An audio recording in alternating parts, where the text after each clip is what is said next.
नहीं तो आजकल तो कुछ गुलाम भी हैं जो आपकी पार्टी के भी नहीं हैं, परोक्ष रूप से तो नहीं है। उनको Z+ सिक्योरिटी दे रखी है, उनको साउथ एवेन्यू में बढ़िया सा बंगला दे रखा है।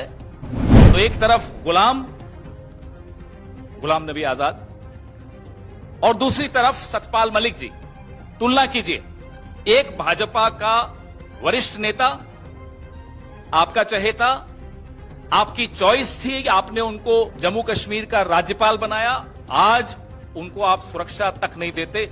नहीं तो जम्मू कश्मीर में तो कोई डॉक्टर किरण पटेल नाम के एक ठग को भी Z+ दे दी थी आपने। आज सतपाल मलिक जी अपने निजी घर में दिल्ली में एक PSO लेकर बैठे हैं। जम्मू कश्मीर का पूर्व राज्यपाल एक PSO लेकर दिल्ली के निजी घर में रहता हो। सतपाल मलिक जी एक संवैधानिक पद पर आसीन थे अभी कुछ वक्त पहले तक। एक बहुत महत्वपूर्ण खुलासा नाम लेकर कर रहे हैं। RSS के एक वरिष्ठ नेता राम माधव का उन्होंने स्पष्ट तौर पे नाम लिया। प्रधानमंत्री के करीबी से जुड़े हुए ये शब्द सतपाल मलिक जी के हैं। इस इंटरव्यू में तो उन्होंने पूरा खुलासा करके नाम लिया है। 2021 में उन्होंने सिर्फ इतना कहा था कि RSS के एक वरिष्ठ नेता मेरे पास आए थे और कोई डील लेकर आए थे। 2021 में जब इन्होंने ये खुलासा किया, अक्टूबर 2021 की बात थी कि 300 करोड़ रुपए की घूस की पेशकश RSS के एक वरिष्ठ पदाधिकारी ने उनको की थी। तब राम माधव ने आगे बढ़कर कहा था कि ये इशारे में मेरे लिए कह रहे हैं, मैं कानूनी कार्रवाई करूंगा। आज 2023 की अप्रैल है, क्या कानूनी कार्रवाई की राम माधव ने? अगर की तो आप सबके माध्यम से साझा करें वो जानकारी। ये सवाल उठाते हुए उन्होंने न केवल राष्ट्रीय स्वयंसेवक संघ का नाम लिया, उन्होंने प्रधानमंत्री का भी नाम लिया है।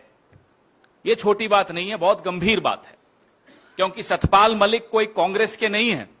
2 दशक से भारतीय जनता पार्टी के वरिष्ठ नेताओं की श्रेणी में उनका नाम आता है और आपके इतने चहेते हैं या थे कि आपने उनको जम्मू कश्मीर जैसे संवेदनशील राज्य का राज्यपाल बनाया आज से कुछ साल पहले, और वो भी ऐसे दौर में बनाया जब आप 370 हटा रहे थे। आपको अपना एक विश्वास पात्र व्यक्ति वहां चाहिए था और आपने उनको वहां लगाया। अगर आपका अपना चहेता व्यक्ति संवैधानिक पद पर जो आसीन रहा हो वो किसी का नाम ले रहा हो, तो 2 ऑप्शंस हैं आपके पास। या राम माधव और प्रधानमंत्री खुद इन पर मानहानि का दावा करें सतपाल मलिक जी पर, और या फिर राम माधव पर कार्रवाई करें। कोई तीसरा इसमें ऑप्शन बचता नहीं है। दोनों में से एक सच बोल रहा है, पता लग जाएगा कौन सच बोल रहा है। अब सतपाल मलिक जी को राज्यपाल आपने बनाया, पिछले 2 दशक से आपकी पार्टी के वरिष्ठ नेता हैं, संवेदनशील राज्य का आपने उनको राज्यपाल बनाया। आज सतपाल मलिक जी कहां हैं? आज सतपाल मलिक जी अपने निजी घर में दिल्ली में एक PSO लेकर बैठे हैं। जम्मू कश्मीर का पूर्व राज्यपाल एक PSO लेकर दिल्ली के निजी घर में रहता हो। नहीं तो आजकल तो कुछ गुलाम भी हैं जो आपकी पार्टी के भी नहीं हैं, परोक्ष रूप से तो नहीं है। उनको Z+ सिक्योरिटी दे रखी है, उनको साउथ एवेन्यू में बढ़िया सा बंगला दे रखा है। सतपाल मलिक जी से क्या खफा हो गए? क्यों खफा हो गए? वो हैं जरा खफा, ये तो सबको दिख रहा है। नहीं तो एक PSO, और वो 2 बार चिट्ठी लिख चुके हैं गृह मंत्री को कि मुझे Z+ सिक्योरिटी दी जाए। कोई जवाब नहीं, कोई सुरक्षा नहीं।